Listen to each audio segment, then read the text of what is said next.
The Martians. Chapter 22. KK returned to mission control with her father holding one hand, her mother the other, a confused Annie Montrose leading the way, and the now 15-year-old's face filled with tears. If she wore makeup, and her mother didn't like for her to, it would have been all over her face. As it was, her eyes were so red they looked like they were nearly on fire. Her cameraman was still following her, filming her reactions, which both parents and all the families found to be ghoulish. The media in the press gallery saw as well and found NASA filming the child's reactions to be repulsive. The reporters had not been briefed but were able to discern from the activity and the radio traffic that something had gone horribly wrong.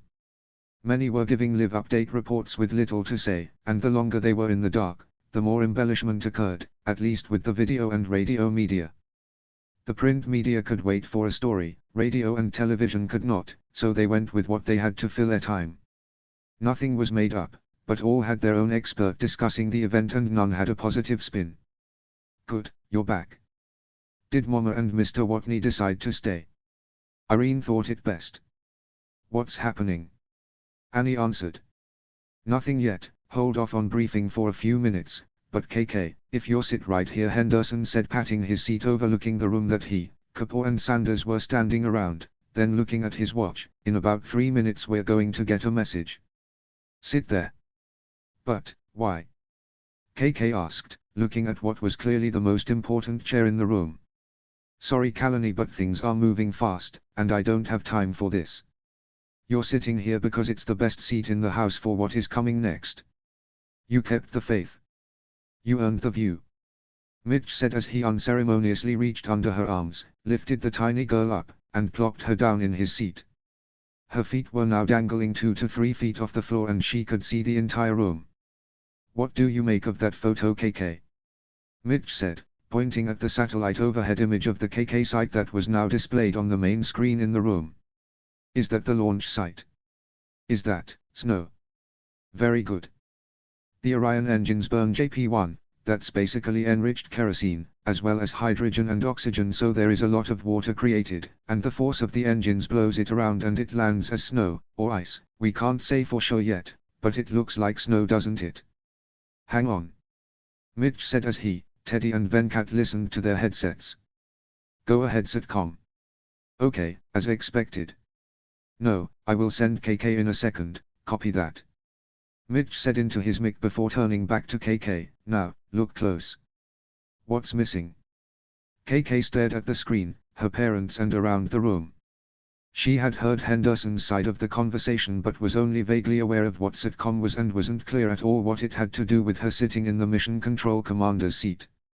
She nevertheless studied the photo and was confused about what she should be looking for.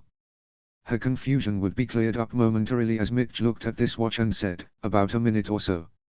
Only a few moments later Missy Lewis's voice came over the speakers. It was just before that when it finally dawned on KK what she was looking at, and she gasped as her eyes practically bulged out of her head when she realized the implications of what she saw. There was nobody on the ground. Mark Watney wasn't laying dead on the surface of Mars. Mission control was nearly silent as the staff waited. Mitch Henderson glanced again at his watch, an act of forced habit as every screen in the room showed the time, dropped 2 fingers in a chopping motion, looked at KK, Venkat and Teddy, then announced right about now. KK grinned at him and kicked her feet under the seat Mitch has placed her in minutes before in anticipation of what both were pretty sure was coming next. Houston, Oz-3 actual. Lewis assuming command. We had a bit of a glitch in the Victoria 1 recovery and as you are aware, Watney was lost and presumed dead. We are happy to report that may have been in error. Oz-4 MAV has just powered up and began transmitting his biodata. We are attempting to establish radio contact. Details to follow. Mitch nodded at KK, then asked why don't you go tell Mama Watney and see if she wants a better view than the waiting room. Annie, that should make a much better story for the hounds. Minutes before, on Hermes, Beth had begun transmissions, Hermes Johansson, CQKKMAV Watney. Copy, Hermes Johansson, CQKKMAV Watney. Copy please. Hermes Johansson, CQKKMAV Watney. Copy. Hey Beth. KKMAV, King of Mars, Watney. Reporting for duty. What did I miss? Did Vicky make it okay? Hermes Johansson, copy that KK Watney. Good to hear from you. Miss your ride again. Vicky is present. Orion 3 docked about 10 minutes ago without issue. Or you. Better have a good explanation. Commander Park is looking at me as if I shouldn't refer to you as Your Royal Highness. We actually just noticed you were gone, Mark. Rick interrupted with a grin. Well yeah, not much for a botanist to do in flight. I can see that. Might as well just fire the mains and leave me on Mars. Status Watney. What happened? Lewis demanded. Although she had always enjoyed the banter between Martinez and Watney, now just wasn't the time. Moreover, Watney didn't sound quite right. Hi Commander. Status. I'm on fucking Mars. In the MAV, hope you can tell me how to fly it up. Overall I'm alive. Ankle injury. When I saw you engage the mains I dove into the HAB airlock for shelter. The wind or shock wave slammed the outer door on my leg, just above ankle. Pain is significant. Took Lortab from HAB medkit, still waiting for it to kick in. Improvised wrap using 2 layers of HAB repair canvas, then filled with insulating foam. Made it to MAV on improvised crutch I cut out of watering apparatus supplies in HAB. Can someone teach me to fly this thing? Glad you guys made it, either way. Copy. KKMAV, this is Hermes Martinez. That may not be necessary, Watney. I landed it. I can fly it back. Alex, Commander Park, Major Washburn and Beth working up telemetry now. We are getting ready to pass back around far side from you. Switch to satellite comm transfer on my mark. Rick said, now all business again. I powered the MAV up from the ladder and climbed with one leg. Currently in the launch seat. I don't think I can reach the comm system to switch. Catch you on the flip side. I'm not going anywhere apparently. Thanks. KKMAV, Johansson here. I can make the switch remote. Houston has sent us the override codes. Foggle loading telemetry now. Copy. Copy that. Mark, it may be a while. Telemetry calls for lower altitude than Hermes is currently at. Houston sent plan for that but might take a few orbits, but maybe this one. It's experimental. We'll initiate before we return pass and no more on signal return. Copy. Foggle added. Copy. Take your time, clearly I'm not going anywhere. Commander Lewis, we need to do this now or it may be days or weeks before we can get him off. Foggle said as he explained the NASA plan to retrieve that Henderson had ordered Astrodynamics to send up. Someone is going to have to fly the Orion, or at least its thrusters, to slow us down. Even then the plan wasn't complete, Alex and Beth would be required to fill in the details and Beth was already reviewing it to determine the flight times and launch windows. Okay, listen up everyone. Beth, you stay at station with Alex and work up the flight and recovery. Once you have the run time for the Orion thrusters, get it to Anna. Rick, stay right seat until Anna gets back. Anna, you have center once the orbit is established. Anna will pilot Hermes and you the MAV until recovery. Everyone else, we need to move all the samples and research from Orion to Hermes just in case. Anna, I can't order you to fly Orion, you know the risks, but... You don't have to, I volunteer, Anna replied as she rose and moved to return to Orion. Thanks. JPL says it will be fine, Missy said as she looked over the email outline of the plan, but I don't think we should trust that. JPL isn't up here doing it. It's not like this has ever been tested. Once the ship is positioned, Rick will run the MAV launch and flight, Beth and Alex the telemetry and Commander Washburn will fly the Hermes. Mindy will call it, Chris, you and I will be airlock to recovery. Donna, hang tight, we don't know what shape Mark is really in. I need you to talk him through it.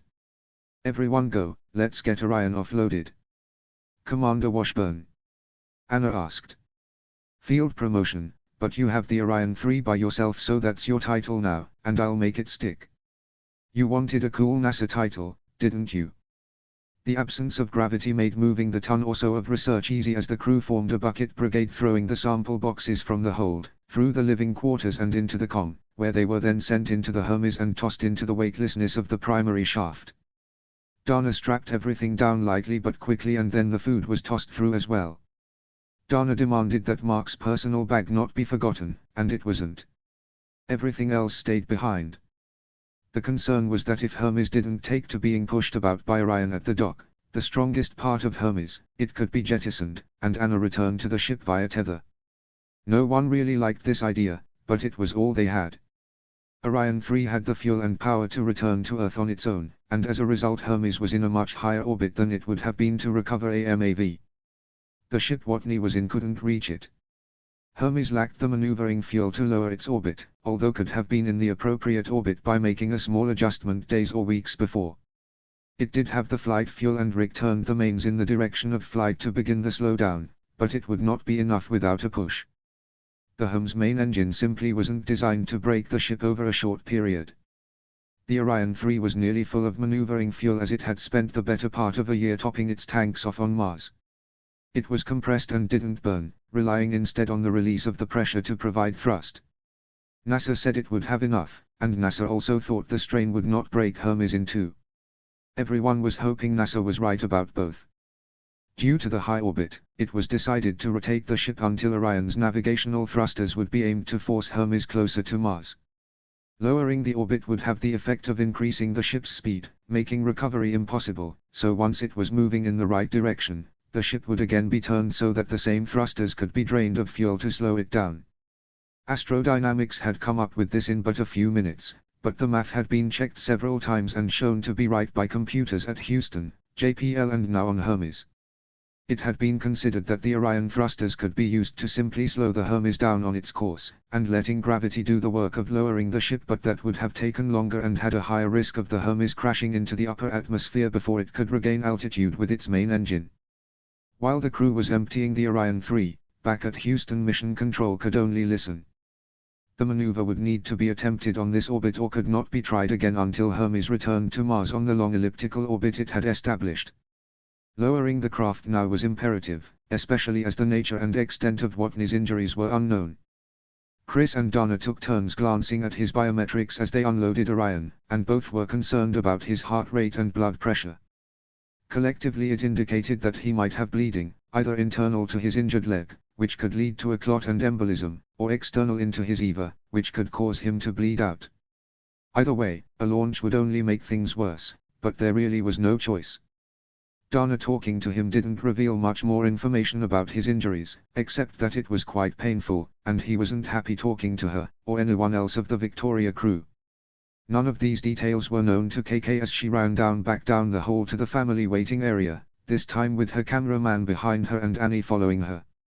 Generally, people didn't run at Mission Control, and Annie was in heels, ignoring the press for the time being, so she did her best to keep up. When the security personnel guarding access to the room saw KK, they were not sure what to do.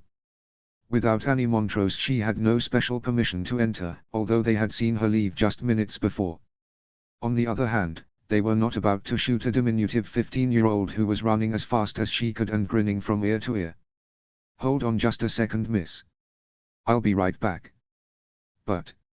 "Let her go," the cameraman said, although he had no authority in the matter as far as security was concerned.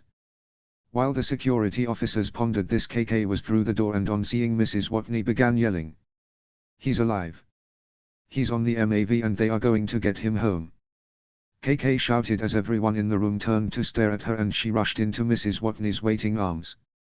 "I told you. I know, you were right. We were right." The cameraman caught it all. Only then did Montrose go brief the press.